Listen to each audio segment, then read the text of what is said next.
The first thing I heard was my mother-in-law's voice, sharp enough to cut through the low murmur of the courtroom.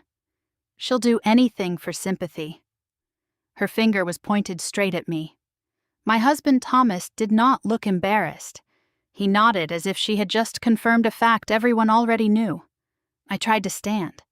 The room tilted.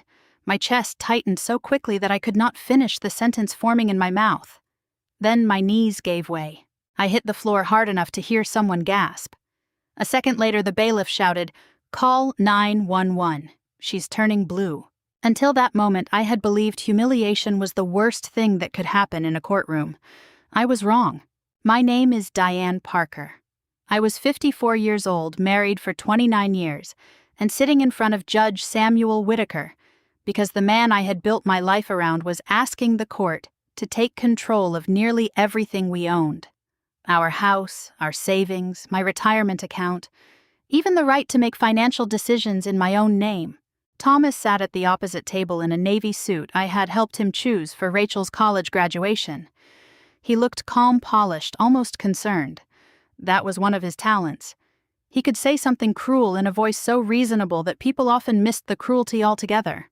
His attorney had just finished arguing that I was emotionally unstable and prone to medical dramatics. According to Thomas, I had spent months exaggerating dizziness, chest pressure, and shortness of breath whenever I wanted attention or needed to avoid a difficult conversation. He said I had become forgetful, impulsive, unable to understand our finances. He claimed he was not trying to punish me. He was trying to protect the assets we had spent decades building. Protect them from me. My attorney, Laura Bennett, placed one hand near my elbow under the table.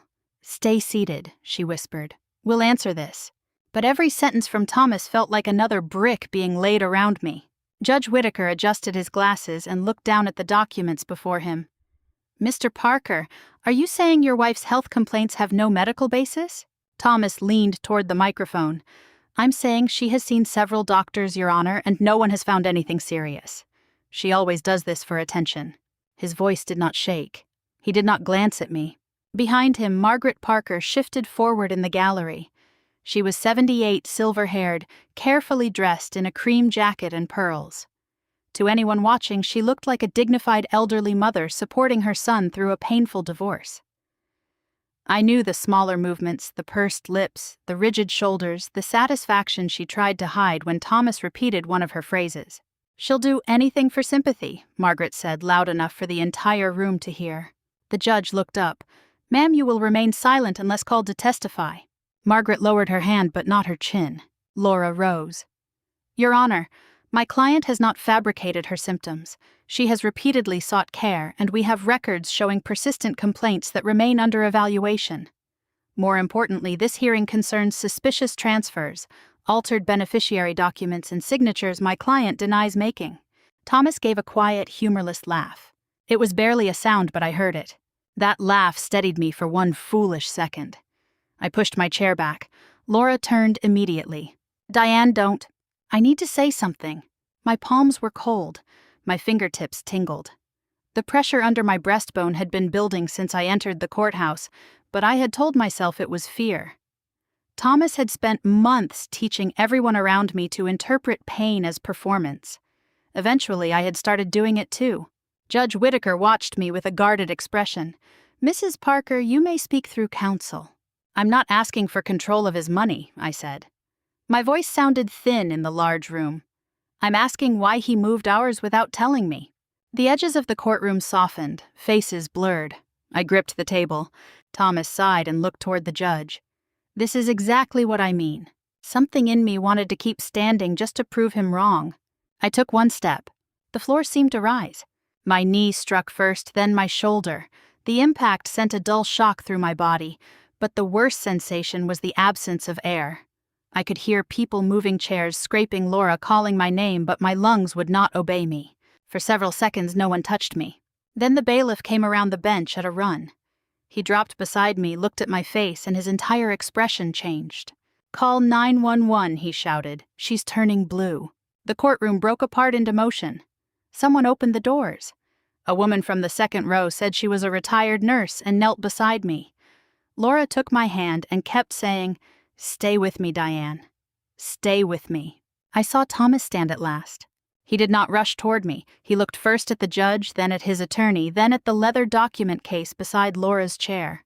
The bailiff blocked him when he tried to step closer. "Give her space." Margaret's face had gone pale. She leaned toward Thomas and whispered, but the room had fallen strangely quiet around the commotion, and I heard every word. "This wasn't supposed to happen here."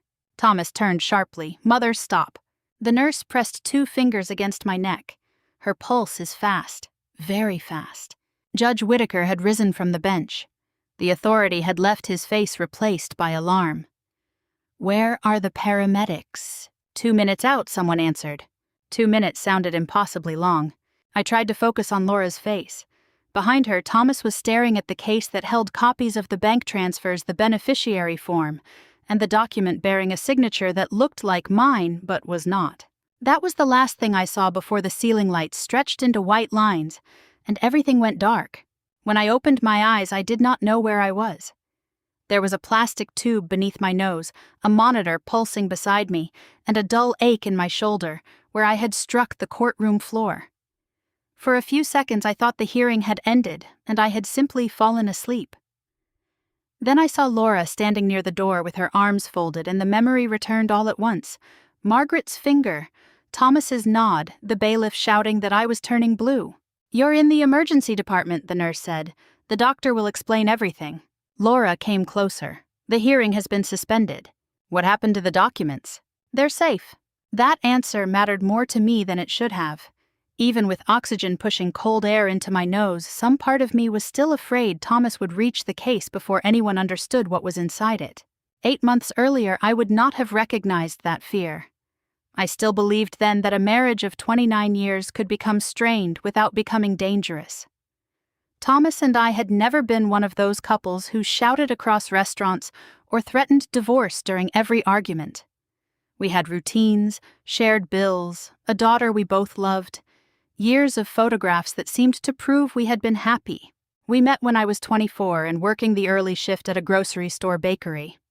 Thomas came in every Thursday before work and bought the same coffee and cinnamon roll. He was not charming in the obvious way. He was quiet, careful, and good at making plans. When Rachel was born, I turned down a promotion because the new position required evenings. Thomas had just started a management training program, and we agreed his opportunity would help us more in the long run.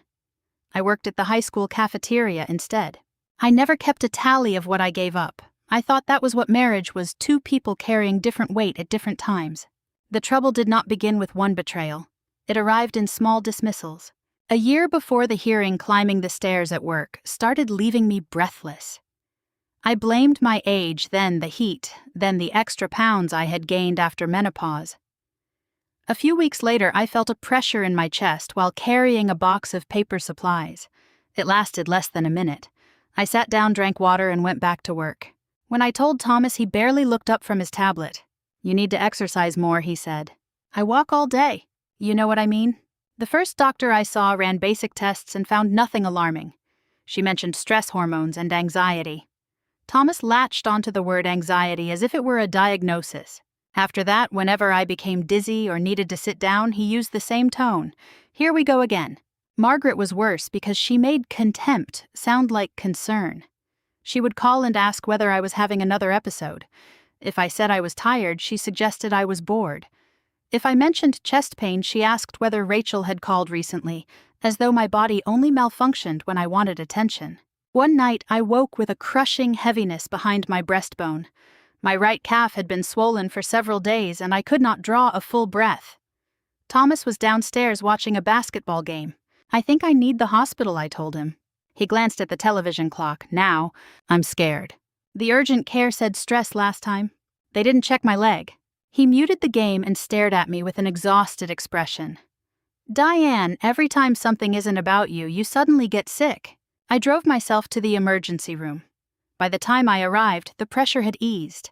The waiting room was crowded, and after 2 hours I began to feel foolish. A nurse took my vitals, but before I was seen by a doctor, Thomas texted that he had locked the back door and was going to bed. I left. At the time, I thought I was avoiding another accusation. Around then, the bank statement stopped coming in the mail. Thomas said we had switched to paperless billing. When I tried to log in, the password no longer worked. "You're always forgetting passwords," he said. I wrote this one down. "Then you wrote it down wrong." A week later, I found a transfer for $38,000 on an old statement in the desk drawer. The money had come from our joint savings account. Thomas did not deny moving it. He said he had placed it in a short-term investment and accused me of panicking before hearing the details. What investment? One that requires patience. "Show me the paperwork." He closed the drawer harder than necessary. "You don't understand this kind of thing, Diane." That sentence changed something between us. Not because it was cruel, but because it was practiced. He had been waiting to use it. The next morning, I told Helen Brooks everything. Helen had worked beside me for 17 years and knew when I was trying to make a frightening story sound ordinary. "Start keeping copies," she said. "Bank records, medical visits, texts, anything he can later say never happened." I laughed nervously. "You make it sound like a crime." "I'm saying protect yourself before you know what it is." So I began printing documents at the library and storing them in a leather case at Helen's house. I felt disloyal each time I added something. Marriage had trained me to treat privacy as guilt. Then a letter arrived from the company managing my retirement account. It confirmed a change to my beneficiary designation. Rachel's name had been removed. Thomas had been made the sole beneficiary. At the bottom of the form was my signature. I stared at it for nearly a minute. It resembled mine closely enough to fool a stranger. But I had never signed it. I confronted Thomas that evening at the kitchen table. The beneficiary letter lay between us beside the salt shaker, as ordinary-looking as any piece of mail. He read it once, then again, but his face did not change. "I didn't sign this," I said. He leaned back. "You probably did." I would remember removing our daughter from my retirement account. "You forget things all the time now." There it was again, that measured tone. Not anger, not surprise. A calm little push intended to move me away from my own certainty. "Then tell me when I signed it." Thomas rubbed his forehead. "I'm not going to argue with you over something you may have done months ago." "You brought the form in, didn't you?" His eyes sharpened. "Be careful, Diane." I had heard those words before, but never like that. He was not warning me to calm down. He was warning me not to look any further. 3 days later, a process server came to my workplace. I was standing near the dishwashing station when the school secretary called me into the office. The man handed me a thick envelope and asked me to confirm my name. I saw the words, "Petition for dissolution of marriage," before I understood what they meant. Thomas had filed for divorce. By the time I reached home, his clothes were gone from our bedroom. He had moved into the guest room and placed a new lock on the filing cabinet. The petition was not simply asking to end our marriage. It described me as emotionally unstable, financially irresponsible, and increasingly confused. Thomas requested temporary control of our accounts and permission to list the house for sale without my consent. Attached was a 4-page statement from Margaret. She wrote that I had spent years using illness to manipulate the family. She mentioned the afternoon I fainted at our niece's wedding, but left out the fact that the reception tent had been over 90 degrees. She described a Christmas dinner I left early because of chest pressure as a tantrum over Rachel spending the holiday with her husband's family. She said I frequently forgot conversations. Although most of the examples involved agreements Thomas claimed we had made when no one else was present. Every real moment had been bent just enough to sound believable. Rachel called that night. Her voice was careful, almost formal. "Dad says you've been having trouble." "What kind of trouble?" "He says you get confused, that you accuse him of moving money and then forget agreeing to it." My hand tightened around the phone. "Do you believe that?" I don't know what to believe. I sat on the edge of the bed looking at the empty half of the closet. There are words that hurt because they are cruel, and words that hurt because the person saying them is trying not to be cruel. Rachel's uncertainty was worse than anger. "I have never agreed to remove you as my beneficiary," I said, "and I did not sign the form." She was silent. "Mom, have you talked to a doctor about your memory?" That was the moment I understood what Thomas had been building. He was not merely leaving me. He was creating a version of me that could not be trusted even by my own daughter. Helen helped me find Laura Bennett. Laura's office was above a pharmacy in a brick building downtown. She was 48 with dark hair cut to her jaw and a habit of reading a document completely before speaking.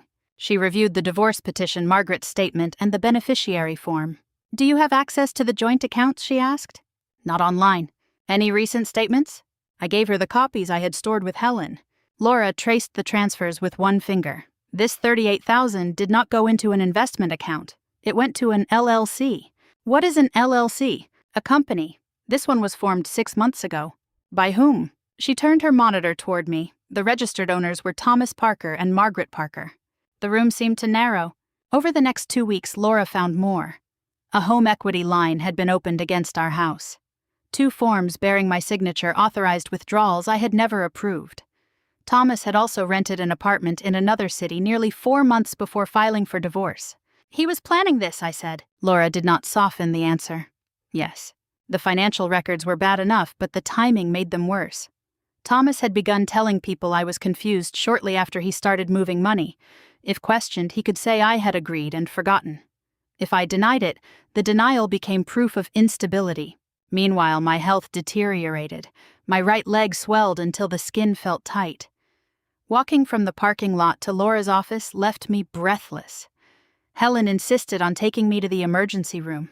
"You are so afraid of looking dramatic," she said, gripping the steering wheel, "that you are ignoring what your body is telling you." The waiting room was crowded. After nearly 4 hours, the pressure in my chest eased. I had a meeting with Laura the next morning and left before seeing a physician. I told myself I would return if it happened again. Thomas's attorney then filed an emergency motion asking the court to grant him temporary control over the house and retirement funds. Laura wanted to request a delay because of my medical symptoms. "No," I said, "if I don't appear, he'll use it." On the morning of the hearing, Helen handed me the leather case containing every copy we had collected. Laura had also located an employee at the retirement company who remembered the beneficiary form. The employee was certain I had not delivered it. Outside the courtroom, I heard Margaret speaking around the corner. "Once the judge sees how unstable she is, this will be over," Thomas answered in a low voice. "She won't make it through the hearing." At the time, I thought he meant I would break down. Only later did I understand how much darker those words sounded. When I woke again, the courtroom was gone. I was in a hospital bed with a blood pressure cuff around my arm, an oxygen tube under my nose, and a nurse adjusting something near my IV. "Mrs. Parker, can you hear me?" I turned toward her voice. My chest felt bruised from the inside, and every breath seemed to stop halfway.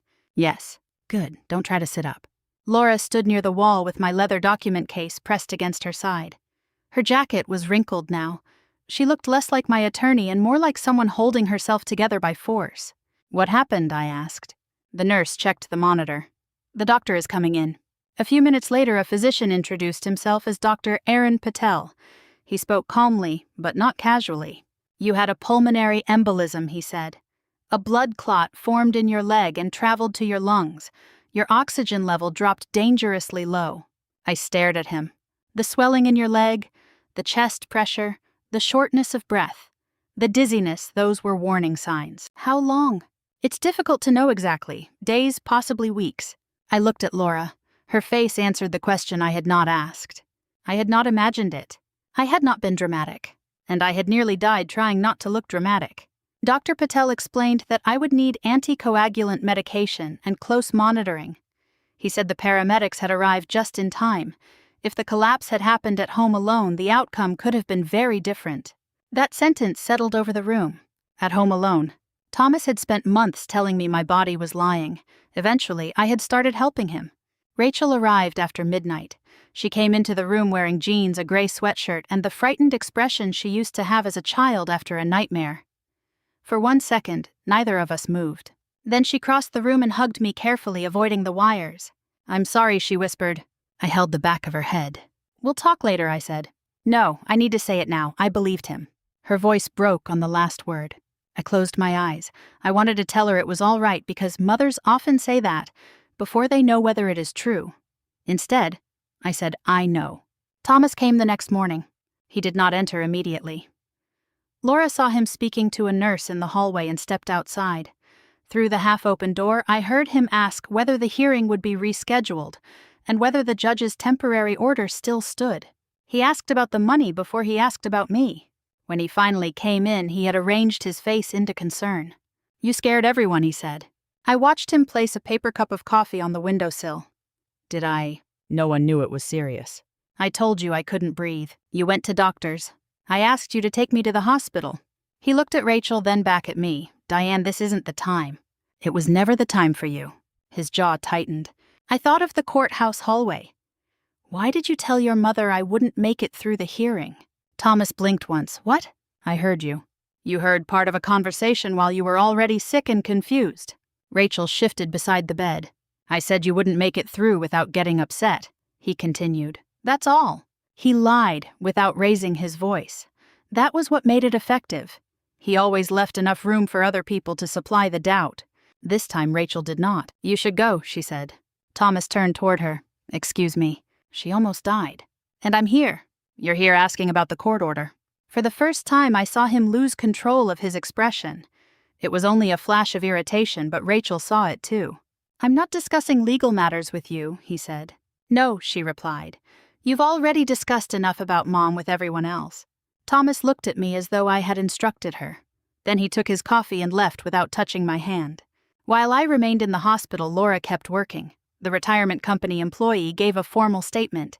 She remembered Margaret delivering the beneficiary form alone and saying I was too ill to come in. The office still had security footage. It showed Margaret entering with the envelope, waiting at the counter, and leaving 12 minutes later. A handwriting specialist reviewed the signature. His preliminary conclusion was that it had been imitated slowly with unnatural pauses and corrections. Then, Laura traced the $38,000 transfer. The money had gone into the LLC owned by Thomas and Margaret. Part of it had been used as a deposit on the apartment Thomas rented before filing for divorce. The home equity documents carried another questionable signature. This is no longer just a contested divorce, Laura told me. This may involve fraud. Thomas responded through his attorney. He claimed I had approved everything verbally. He said the signatures were mine, and that illness had made my memory unreliable. Even after I nearly died, he used my health to erase my voice. Judge Whitaker issued an order freezing the disputed accounts and scheduled a new hearing. He also requested complete financial records from both sides. 2 days before I was discharged, Margaret called Rachel. Rachel answered and quietly activated the recorder on her phone. Margaret spoke for almost 15 minutes. She said I was turning Rachel against her father. She said Thomas had done what any responsible husband would do. Then she made one mistake. Your father had to protect what was his, she said, before your mother wasted it all. Rachel looked at me across the hospital room. After the call, Laura sent the recording to her office. The next morning, the handwriting expert delivered his full report. There was not one forged signature. There were at least 5. One of them appeared on a document stating that I had voluntarily surrendered my share of the house. 6 weeks later, I walked back into the same courtroom where I had collapsed. The building looked exactly as it had before, gray stone steps, brass doors, security bins, beneath fluorescent lights. My body did not feel the same. I was taking blood thinners, wearing compression stockings beneath my skirt, and moving more carefully. Laura offered her arm as we crossed the hallway, but I shook my head. I can walk, I said. I know. That was why she stayed close without touching me. Thomas was already seated with his attorney. He wore another dark suit and the same controlled expression, but the ease was gone. Margaret sat behind him in navy blue, her pearls resting perfectly at her throat. When she saw me, her eyes dropped to the oxygen monitor Laura had asked me to carry. Thomas did not ask how I was. Judge Whitaker entered and everyone rose. For one unsteady second, the movement brought back the sensation of the floor rushing toward me. I placed my palm against the table until it passed. The judge looked directly at me. Mrs. Parker, are you medically able to proceed today? Yes, Your Honor. Thomas's attorney argued that my medical emergency, while unfortunate, had no bearing on the financial dispute. A pulmonary embolism did not prove forgery or theft. It did not prove that I had been incapable of consenting to transfers and later forgotten them. Laura rose when he finished. We agree on one point, she said. This case should not be decided out of sympathy for Mrs. Parker. It should be decided by records, witnesses, and facts. She began with Dr. Patel's statement and my medical records. They confirmed that my symptoms had been real for weeks before the first hearing. Laura established that Thomas had repeatedly described documented physical symptoms as attention-seeking, then moved on. The retirement company employee testified by video. She remembered Margaret arriving alone with the beneficiary form. Did Mrs. Parker accompany her, Laura asked. Number. Did you speak to Mrs. Parker by telephone? Number. What were you told? That Diane was ill and had asked Mrs. Parker to submit the form. The security footage played beside the bench. Margaret appeared carrying a large envelope. The date and time were visible. She stood at the counter alone. Margaret stared straight ahead. Next came the handwriting specialist. He enlarged the signatures on 5 documents and placed them beside samples from my license work records and older financial forms. He explained the hesitation marks, uneven pressure, and copied shapes.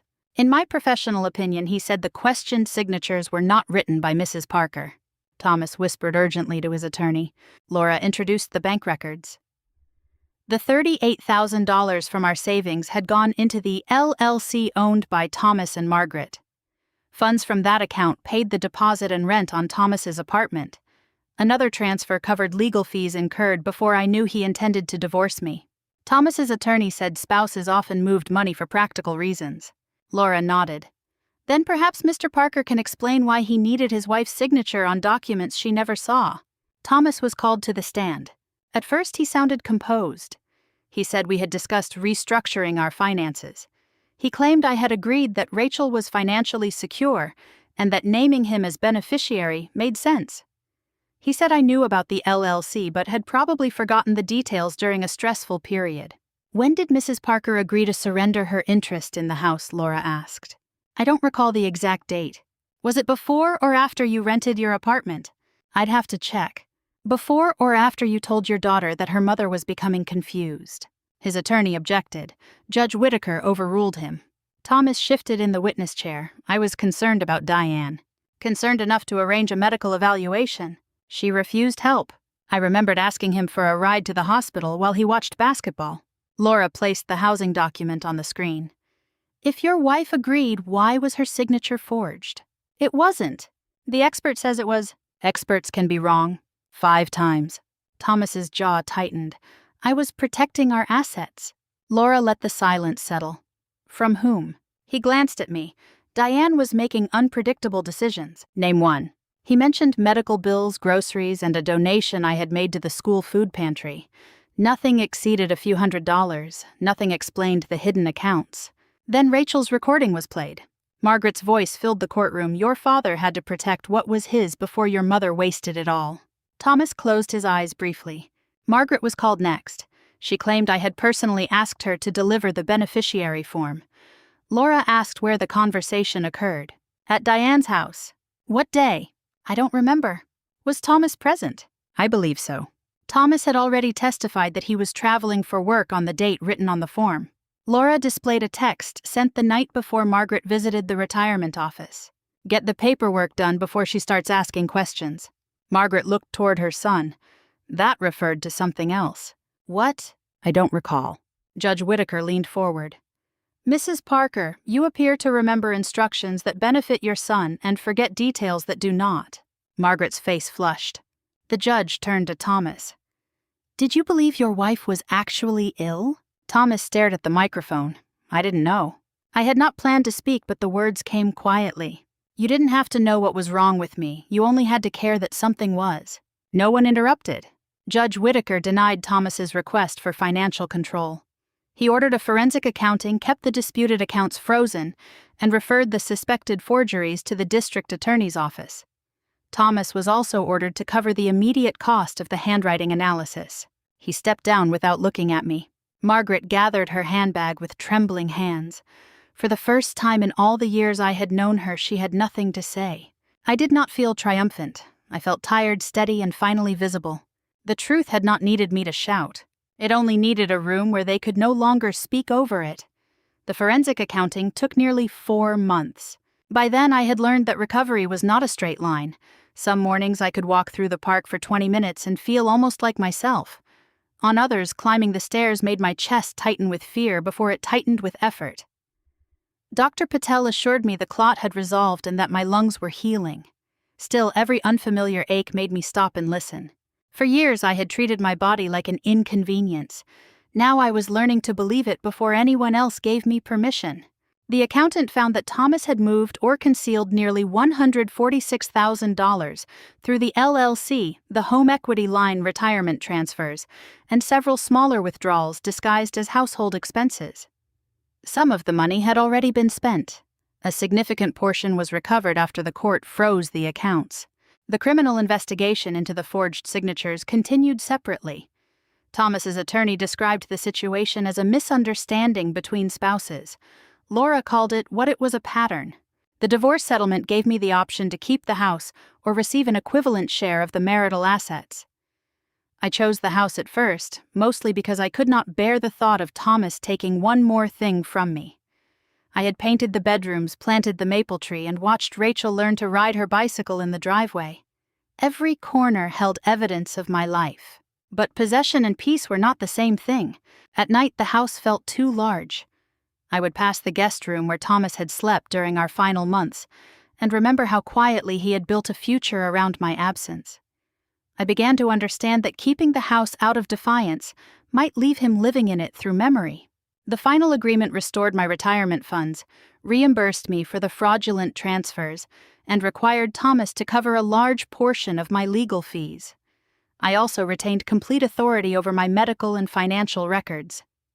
That language looked obvious on paper, but after months of being described as confused and unstable, seeing it in a court order felt like having my name returned to me.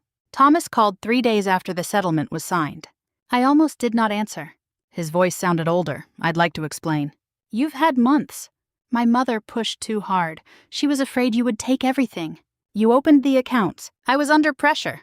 "You forged my name." There was a pause. "I made mistakes," he said.